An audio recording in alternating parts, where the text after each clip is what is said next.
Welcome back to the channel, and we are going to post-mortem the result that Alfie and I watched here at Twickenham Stadium earlier. We'll get a little bit more into the weeds, into the specifics of that England result against Ireland. 23 points to 22 at Twickenham. I'm Tim, this is Egg Chasers. Thank you for watching the channel. If you are just finding me because you were so inspired by that rugby game earlier, you thought I want to watch more.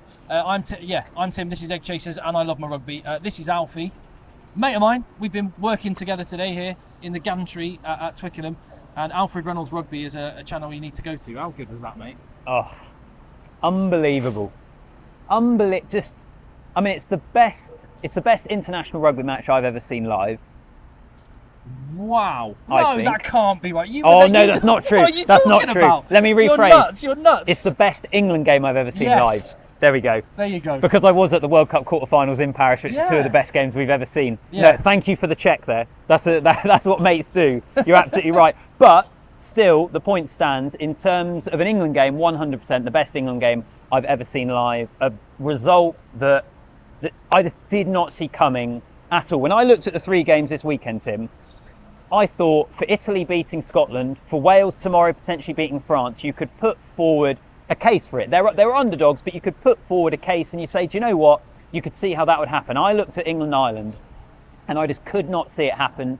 I couldn't have been more wrong, and frankly, I couldn't be more delighted about the fact that I was wrong. It's great for rugby. And actually, before I get into that, I've just made a note of some of the comments by Irish fans, and I don't think this is exclusive to my channel. I'm sure, Alfie, you'll find it on yours as well, and just in general.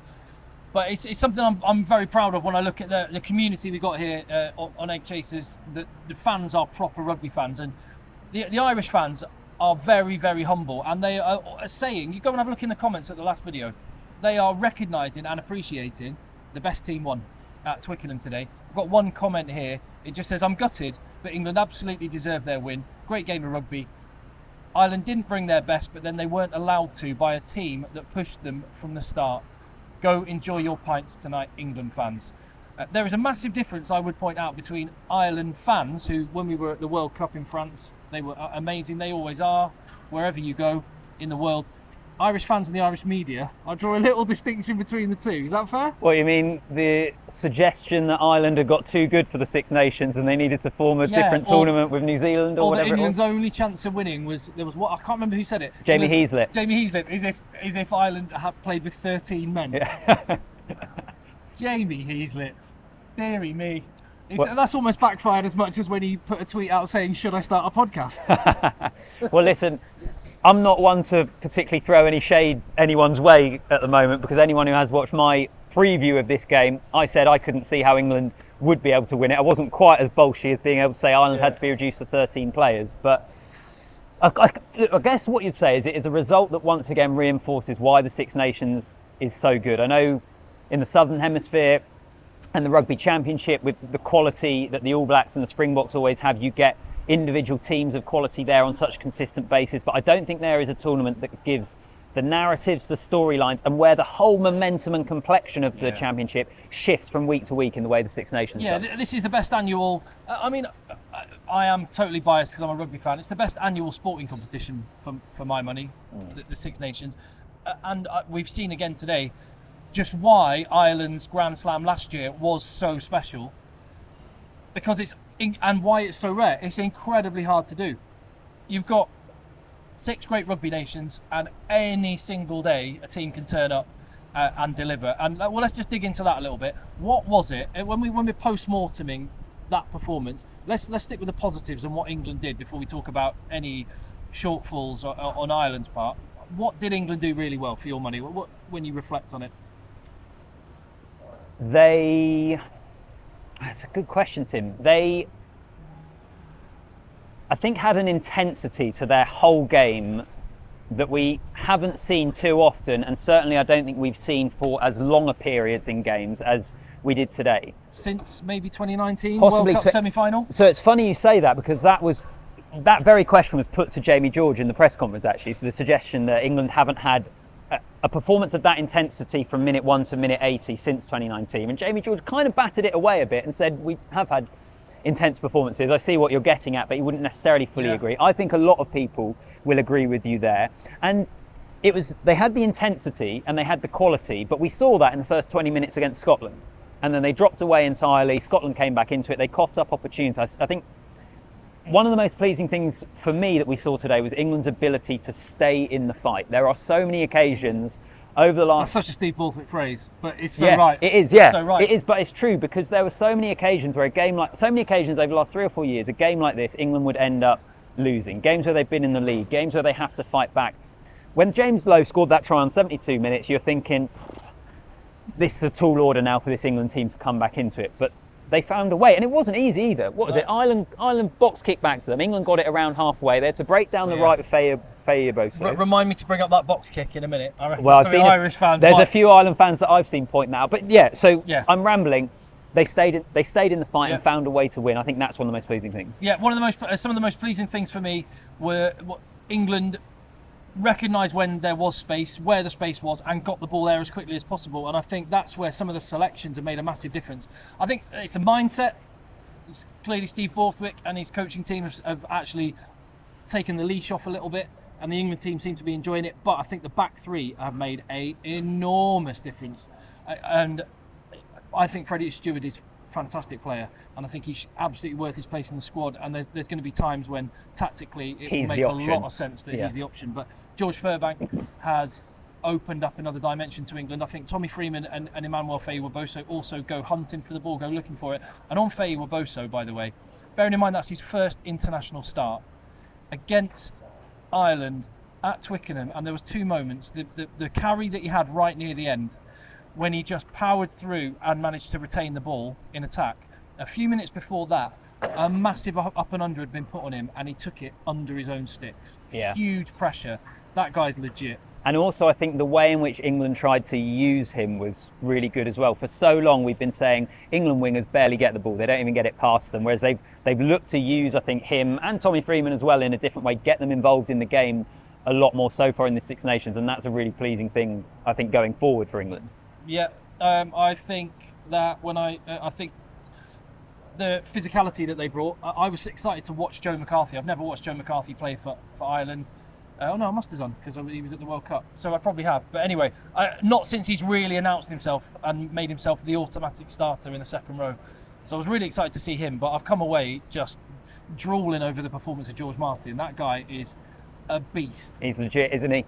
I mean, the only concern for England going forward is keeping him fit and healthy, isn't he? Because for a young guy, he has picked up quite a few injuries, but he hasn't played much this season. He comes in, and similar to what we saw at the World Cup, just physically an awesome performance. What I'm really interested in, Tim, is not to get too ahead of ourselves. We've got England fans deserve to enjoy this result, but looking ahead now to the France game for England, pressure's off in the sense that this is a huge scalp against Ireland. They've got 3 wins, which they haven't done in the Six Nations for a while. But is there any, what's the expectation now for France? In that, not necessarily an assumption they're going to win, but backing it up again? Is that fair? I think 100%. For this England team, it's like England we've seen. Even if you want to look at the World Cup semi-final, they can put in great performances. Can they back it up? Can they Can they turn into a team that can do it every week? I wouldn't have minded. As I said, I wouldn't have minded had England not won. I was really pleased, and the atmosphere in the stadium was fantastic. Even before Marcus Smith put the drop goal over, and that's all I want to see. I said before the game today, I want to see England go and just smash everything in defence and have a crack in attack. That was actually my measure of success, and they did both of those things, and that's all I want them to do away in France as well. I think if they do that and they bring it, then they can absolutely win. I can't wait to see it. I just think they've got so many of their nuts and bolts right, and we'll get. I want to move on to Ireland in a second, but there's so many players I could have mentioned. I've already raved about Ben Earl. Just someone else, Henry Slade, I think is underappreciated for what he did today, thinking about it. That blitz defence, there was one moment where it really didn't work. Jack Crowley managed to get the ball to the outside and James Lowe scored that try. But I think for the most part, the blitz defence, which Henry Slade as a decision maker was massively important, I think it disrupted Ireland, it threw them off their game, and meant that they didn't have the attacking opportunities that we were expecting Ireland to have had. Yeah, and I think the blitz defence, you can clearly see progression in each of England's games so far, and it's been interesting seeing South African fans actually with Felix Jones, who they obviously know very well, and about how long it took for the Springboks blitz defence to be as effective as it ended up being for them winning the World Cup again. And we've seen a lot of comments recently about Johnny May talking about England and not working on their attacking game, and a lot of South African fans saying, well, it takes time. You have to stick with this sort of thing, and maybe they're right. And I think this Blitz defence, in fact, I think the Blitz defence and the attack with England in the Italy game, in the Wales game, in the Scotland game, there had been moments where you could see what they were trying to do, and even when it worked, they could be a good team. But this was a far more complete, not complete yet, there's still, they can get a lot better, but a far more complete in terms of those areas. Yeah, set piece was good. The ball carrying, England seemed to have more ball carriers, more threatening out wide, getting the ball. So just overall, fantastic. Great foundations for England to build on. Let's move over to Ireland for a second, because I think we need to post mortem them for a bit. Because I think that comment that I mentioned earlier from one of the commenters, and this has been echoed a lot, is that England didn't allow Ireland to play their game, but they also didn't impose it. There were big name players and big human beings who were outdone today in those one-on-one man-for-man battles. Tyke Furlong, I think, would be one example. Joe McCarthy, I've already mentioned. The back road. Peter O'Mahony. Yeah. And let me just mention two names. Peter O'Mahony and Conor Murray. One from the bench, one from the start. Both incredibly experienced, both Munstermen, as it happens. Both guys that are wonderful blokes and rugby players, but did not have their best night tonight. No. The Peter O'Mahony penalty that led to his yellow card, I kind of get why he did it, but it was just so cynical. You're always going to get. Well, no, and the other thing, so again, you get a different perspective when you sat here, and we were sat between us was our friend Jez, who's an Irishman, and I was just about to say to him, "Wow, the Irish scramble defence is fantastic," because even though England had made that break, Ireland managed to get their whole defensive line on their feet and ready. And so I didn't think it was necessary for Peter O'Mahony. Yeah, maybe not. Sometimes you give away a yellow because it saves a try, but I don't think it was that. I think it was a poor decision, and England really punished them when there was a man off. And let's talk about that box kick near the end. So shades of what was it? England-Wales in Cardiff. The Elliot Daly try in the corner when Jonathan Davies kicked it. I mean, that was a much worse kick by Jonathan Davies, I think, than the Conor Murray one. 70 seconds to go. Yeah. Very close to their own line. So some people have said, Ireland should have just kept the ball. 70 seconds on your own line's a long time. Yeah. So I don't mind the decision as much as some people have pointed out. The execution was poor. It was just too short and invited pressure back on. I think it was a poor option. But do you think it is one of those things as well where in any game you can always look back at moments and if buts and maybes, and if England had ended up losing that game, we'd maybe look back at the final 10 minutes of the first half when George Ford's kicks or Elliot Daly's missed kick. There's always moments in games. Yes, Conor Murray and Ireland might look back on that and say, do you know what, we need to execute better there. But this Ireland team has been so good and so consistent in so much of what they've done for such a long time. I don't feel fully comfortable in overly isolating a couple of incidents. And particularly, one thing that tends to happen, which I may be just, falling into the trap of doing, is you emphasise on the moments that happen right near the end of a match. It's like quite often refereeing decisions, like with the Scotland-France game, the refereeing decision at the very end of the game is the bit that everyone focuses on, when there was many, many moments in the game when Scotland could have put that game to bed. And the same today, Ireland, there's never a single point of failure. So people, there you go. I think you're right. People shouldn't go too hard on Conor. And let's actually look at that box kick. Not the best box kick in the world. Maybe they should have kept it. There wasn't much time left on the clock. England still got the ball back around halfway.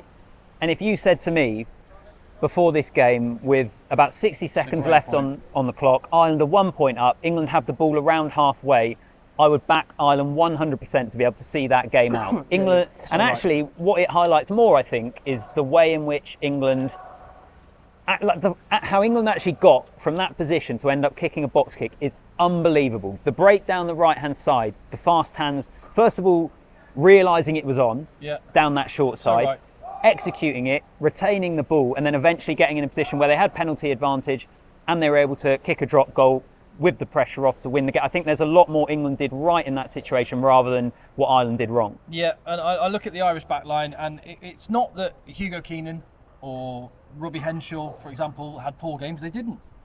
Just on the attacking side of things, did not see them, and I, rather than saying Ireland necessarily messed up, I'm gonna focus that actually I think England just raised their game on a one-off occasion. I think the Irish pack will probably not want to watch that analysis too much, because I think the set piece as a launch pad, most of Ireland's tries in this Six Nations have come from lineouts, and England really got stuck into them there. So. Yeah, and I suppose, look, Ireland will look back on it, and the team of their quality, with the wins they've had and the credentials, they will look back on that game and the periods they were up, giving themselves the lead, and they will feel we should be able to see that game out. Yeah, just on that, in his, I made a note of this, in his RTE interview, because I know you listened to Andy Farrell speak, so it'd be interesting to see whether he said anything like this. But he said the best team won on the day. Losing is part of a continuous process where lessons can be learned with an honest, no-blame assessment of how the game was played. I just love that, man. That's a mentality of a guy that you would run through brick walls for. Because he's just, when they win, he doesn't go overboard, and when they lose, he doesn't panic. And this is why they've managed to carry it on for the most part from the World Cup, is because it's all part of a long-term vision. Yeah, and barring a ridiculously huge shock, they're still probably going to win another Six Nations. Yes, it's always a bit tainted when it's not a Grand Slam, but it's still 2 Six Nations in a row. Ireland's still in a really, really good place. Did you see, though, I didn't see this at the time, at half-time, him and Steve Borthwick walking down the tunnel seemed to be having a bit of a back and forth, which is very out of character for both of those guys. For both of them, yeah. Well, I don't know. Was it? I mean, they battered it away in the press conference, as you can imagine. Arguing about what's best, Yorkshire or Lancashire. Yeah, yeah, exactly. Or a little battle of the roses. I don't know what was going on there, but they're both great blokes. And but Andy Farrell in particular, I just there's no one else. If I were an Ireland fan, there's no reason to panic, no reason to worry, and you can brush that defeat off. As disappointing as it is that you're not playing for back-to-back Grand Slams on a Paddy's Day weekend, like Alfie says, every Six Nations Championship is a massive achievement. So to lift another pot next week. That'll be pretty good. And just again, I'm gonna end where I started by saying the Irish fans absolutely played their part, and they are humble and brilliant. The Ireland team are brilliant. Andy Farrell's fantastic. But final word, that England team and these England fans, it was awesome to be in this Twickenham stadium with it absolutely bouncing. Yeah, and huge credit to England, because as we've said already, they have got stick. I think a lot of it has been justified. I think a lot of it has been more constructive than just hammering them personally. They might not feel that way.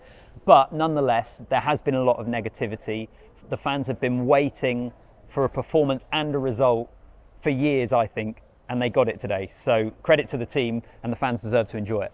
I'm glad I waited around to see you, mate, Alfie. Pleasure as always. Top man. Alfred Reynolds Rugby. Go and check out Alfie's channel. He's got some videos up there. In fact, he and I did one a little while ago.